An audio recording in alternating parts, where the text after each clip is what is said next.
F.E.A.R. First Encounter Assault Recon. This is a game that I got when I first got the 360, and it's the game I really wanted for it. This is probably still my favorite game on the 360 to this day, FPS-wise, honestly, and it's a survival horror game also, but it's based around FPS, and it's interesting because it uses kind of Japanese horror a little bit. Now, F.E.A.R. does a lot of things new, especially for its time. It was a game where you could see your character's whole entire body. If you look down, you could see his feet and stuff. His would do animations, like if you'd go down a rope, he would do those, and for its time it was really good. It's not so scary now compared to back then, especially now since I'm older and I've played it more. I still have games that scare me, but F.E.A.R. doesn't do that as much.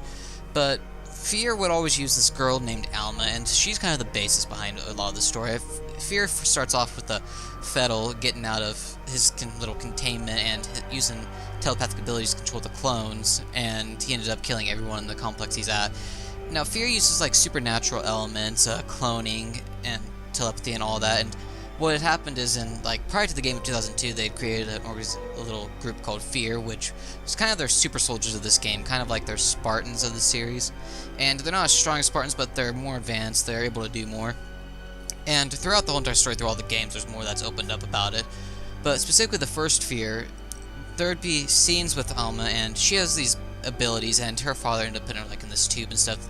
They ended up doing projects on her, and she's kind of just angry and wants revenge. Now, the little girl version of her is more of a ghost, while the actual version is the one that's in that little tube that gets released later in the game.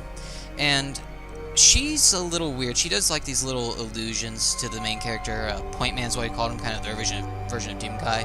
And you'll end up going down this hallway that's completely fine everywhere except the ceiling's like a pool of blood, or it'll switch around and there's a pool of blood on the floor and you're walking through and you just randomly get attacked by a skeleton.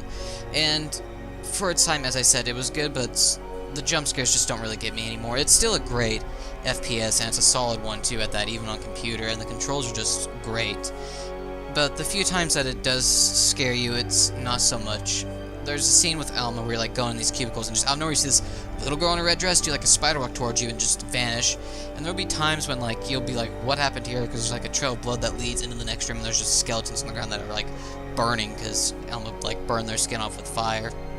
And it's an interesting game with an interesting story. There's more that gets opened up in the later games, but overall, F.E.A.R. is one of those games that's still a fun FPS to play.